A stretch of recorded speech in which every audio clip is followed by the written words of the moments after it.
दोस्तों UP TET की पहली क्लास आपके लिए लेकर आए हैं और वो भी कौन सी, हिंदी की। तो बहुत बेहतरीन क्लास होने वाली है। रीजन आपको बता दें क्यों, क्योंकि यहाँ पर हम आपको केवल वो चीज़ बताने वाले हैं जो आपके यूपी टेट में पूछी जाती है, ठीक है, जो यूपी टेट में पूछा जाएगा। अब कुछ लोग कहेंगे कि सर आपको कैसे पता है, क्योंकि हमने इस पेपर को दिया है और इस पेपर को क्वालिफाई किया है, ठीक है। तो आपको बिल्कुल डरने की जरूरत नहीं है। आपको यूपी टेट की जो क्लास पढ़ाने चल रहे हैं वही चीजें यहां पर बताई जाएंगी जो एग्जाम ओरिएंटेड होंगी। तो सबसे पहले वर्णमाला देख लीजिए।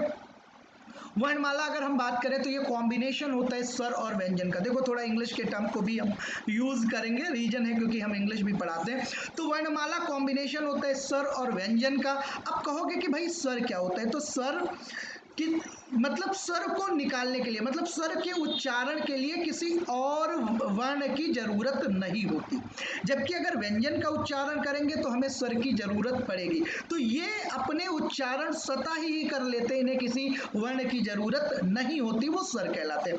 अब देखो इसको दो भागों में बांटा गया, एक ह्रस्व स्वर और एक दीर्घ।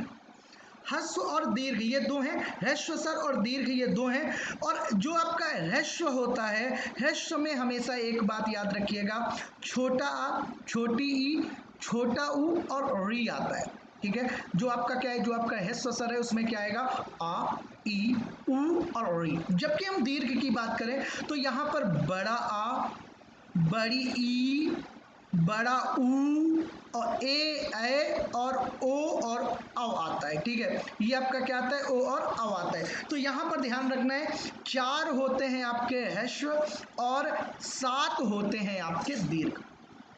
तो सर अगर पूछे कोई कि कितने भागों में बांटा गया, तुरंत बताओ, 2 भागों में बांटा गया। एक आपका ह्रस्व हो गया, एक आपका दीर्घ हो गया। ह्रस्व में क्या होता है, आ ई उ री होता है, और दीर्घ में क्या होता है, आ ई उ ए ओ औ, ठीक है। अब व्यंजन को कितने भागों में बांटा गया, 5 भागों में। स्पर्श, वाइट से स्पर्श, स्पर्श का मतलब क्या है, इनको कहीं बोलने के लिए आपको या तो कंठ यानी यहां से आप बोलेंगे, या आप जबान से बोलेंगे, या आप ओठों से बोलेंगे, या आप क्या बोलेंगे, या मूर्धा से बोलेंगे। तो इसलिए इनको क्या कहा गया, स्पर्श कहा गया। इनको बोलने के लिए हमेशा स्पर्श करने की जरूरत होगी। तो देखो का वर्ग हो गया, का के 5 वर्ड हो गए, का खा गा गा अंगा। चा वर्ग हो गया, चा के सारे हो गए, टा वर्ग हो गया, ता वर्ग हो गया और पा वर्ग हो गया। फिर आता है अंतस्थ। अगर हम बात करें किसकी, व्हेन वी टॉक अबाउट अंतस्थ, अगर हम अंतस्थ की बात करें तो अंतस्थ आपका क्या है, या रा लावा। बहुत इंपॉर्टेंट है, एग्जाम में पूछा जा सकता है कि अंतस्थ व्यंजन कौन होते हैं, या कभी कभी ये आ सकता है कि नीचे दिए गए वर्ण में अंतस्थ व्यंजन वाला कौन सा वर्ण है, या अंतस्थ व्यंजन वाला कौन सा व्यंजन है, ठीक है। अब दे दिया गया, शा दे दिया गया, सा दे दिया गया, हा दे दिया गया, या दे दिया गया, तो आप तुरंत या को टिक कर देंगे अगर आपको पता होगा। तो अंतस्थ या रा लावा।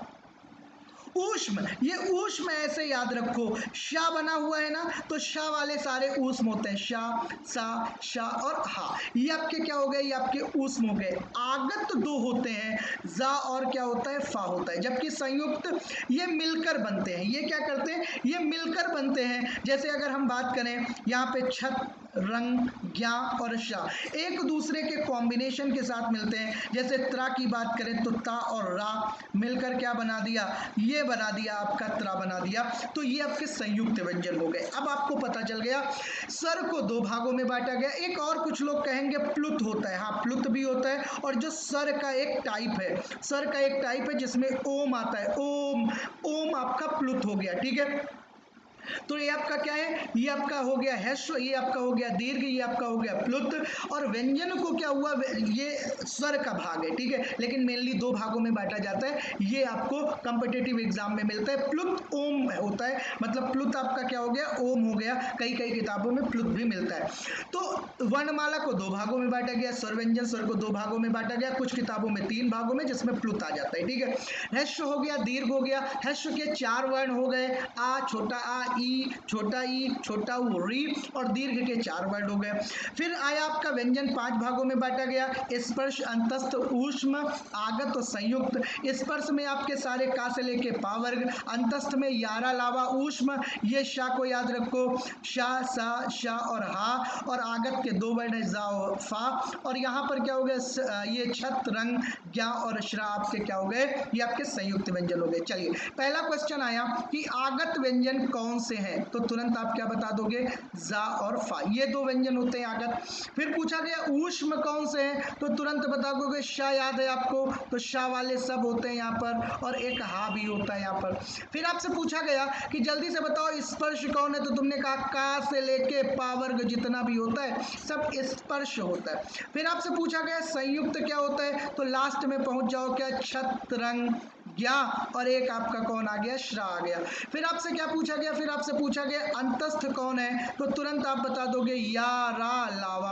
आपसे पूछा गया ह्रस्व स्वर कौन है, तो आप बता दोगे छोटा आ, छोटी ई, छोटा ऊ और री आपके ह्रस्व हो गए। फिर आपसे पूछा गया दीर्घ कौन हो गए, तो आप कहोगे बड़ा आ, बड़ी ई, बड़ा ऊ और आपका क्या हो गया, ए और आपका क्या हो गया, ओ और आपका क्या हो गया, औ हो गया। तो ये आपके क्या हो गए, ये आपके दीर्घ हो गए।